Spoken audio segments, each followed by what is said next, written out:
Hello. അപ്പം നമ്മുടെ Kaloor metro സ്റ്റേഷൻ്റെ അടുത്ത് ഒരു ഫുഡ് ഫെസ്റ്റിവൽ നടക്കുന്നുണ്ടെന്ന് അറിഞ്ഞു. ഞങ്ങൾ ലാസ്റ്റ് ഡേ ആണ് അറിഞ്ഞു പോയത്. അപ്പോൾ എന്താ സംഭവം എന്ന് നോക്കാൻ വേണ്ടി ഞങ്ങൾ അവിടെ നിന്ന് പോയി ഇരുന്നു. അപ്പോൾ കണ്ടതാണ് ഇതൊക്കെ. ഇവിടെ കുറേ ജീവികളുടെ ഫുഡ് ഫെസ്റ്റിവൽ മാത്രമല്ല, ജീവികളുടെ ഇവിടെ എന്തൊക്കെയോ പരിപാടികളൊക്കെ ഉണ്ടായിരുന്നു. ലാസ്റ്റ് ഡേ കാരണം വലിയ തിരക്കൊന്നും ഉണ്ടായിരുന്നില്ല. അങ്ങനെ ഓന്തിൻ്റെ ഈ ജീവിയുടെ പേരൊന്നും ഞങ്ങൾക്ക് അറിയില്ല. എന്തോ തത്ത ഓന്തിൻ്റെ തന്നെ വലിയ സംഭവം, ഇതിൻ്റെ പേരൊന്നും അറിയില്ല. പേരറിയണവരൊന്ന് കമൻറ്റ് ചെയ്യണേ. അപ്പോൾ അത് മാത്രമല്ല, പിന്നെ വിത്തുകളൊക്കെ ഉണ്ടായിരുന്നു, നല്ല പൂക്കളൊക്കെ അവിടെ സെക്ഷനിലുണ്ടായിരുന്നു. അത് കഴിഞ്ഞിട്ട് പോയത് ആണ് ഗാനമേള ഉണ്ടായിരുന്നു. അവിടെ ഗാനമേള സ്ഥലത്ത് ഒരു ചേട്ടൻ എൻ്റർടൈൻമെൻറ്റിനായിട്ട് ഡാൻസൊക്കെ കളിക്കുന്നുണ്ടായിരുന്നു. ഭയങ്കര ഫൺ ഏരിയ തന്നെയായിരുന്നു ഇത്. പിന്നെ ഒരു അപ്പാപ്പൻ ഫ്രണ്ടിൽ തന്നെ ഡാൻസൊക്കെ കളിക്കുന്നുണ്ടായിരുന്നു. നല്ല കോമഡിയൊക്കെ ആയിരുന്നു. അത് കഴിഞ്ഞിട്ട് ഞങ്ങൾ പോയതാണ് ഫുഡിൻ്റെ ഏരിയയിലേക്ക്. ഫുഡിൻ്റെ ഏരിയ എങ്ങനെയാണെന്ന് നോക്കണമല്ലോ. അപ്പോൾ ഭയങ്കര റേറ്റൊക്കെ കുറവായിരുന്നു. ഞങ്ങൾ അവിടെ നിന്ന് വാങ്ങിച്ചത് പാനിപ്പൂരിയും മുട്ടപ്പച്ചയൊക്കെ ആയിരുന്നു. ഭയങ്കര റേറ്റ് കുറവൊക്കെ ആയിട്ട് എനിക്ക് തോന്നി. ടേസ്റ്റ് വലിയ കുഴപ്പമൊന്നും ഇല്ലാണ്ട് പോയി.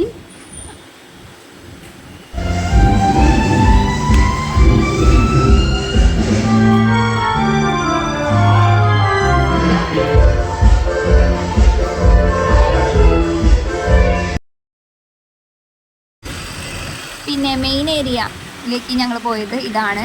ഈ സെക്ഷനിലാണ് ഞങ്ങൾ കൂടുതൽ നേരം സ്പെൻഡ് ചെയ്തത്. കാരണം ഇവിടെ നല്ല കോമഡി ആയിരുന്നു. ആൾക്കാരിങ്ങനെ ഓരോന്നൊക്കെ എടുത്ത് നോക്കുന്നുണ്ട്, ട്രൈ ചെയ്യണുണ്ടായിരുന്നു. ഇങ്ങനെ ഈ തത്തയുടെ പേരെനിക്ക് അറിയില്ല. തത്തയുടെ വലിയൊരു സംഭവമാണ്.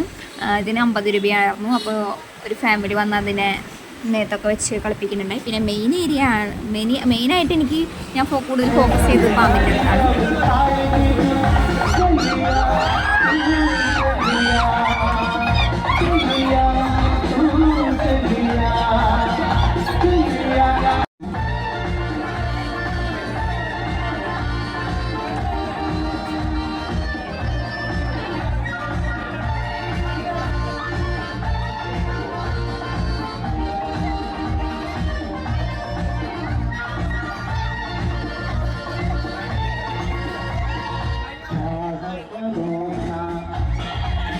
അത് കഴിഞ്ഞിട്ട് അടുത്ത കുട്ടി കയറി വന്നു. അപ്പോൾ അടുത്ത കുട്ടിയുടെ എന്താ എക്സ്പ്രഷൻസ് ഒക്കെ ഒന്ന് അറിയാൻ വേണ്ടി കുറച്ച് നേരം അവിടെ നിന്നു. ഞങ്ങൾ മെയിനായിട്ട് ഇവിടെയാണ് കൂടുതൽ നേരം നിന്നത്.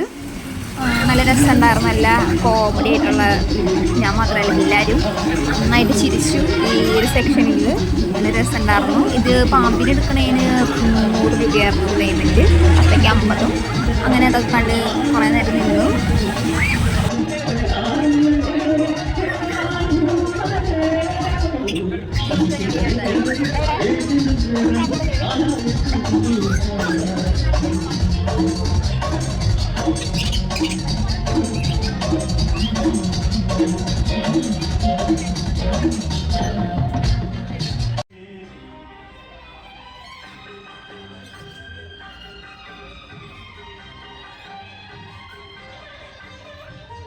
ലാസ്റ്റ് ആയപ്പോഴേക്കും ആളുടെ പേടിയൊക്കെ മാറി, ആൾ ഓക്കെ ആയി.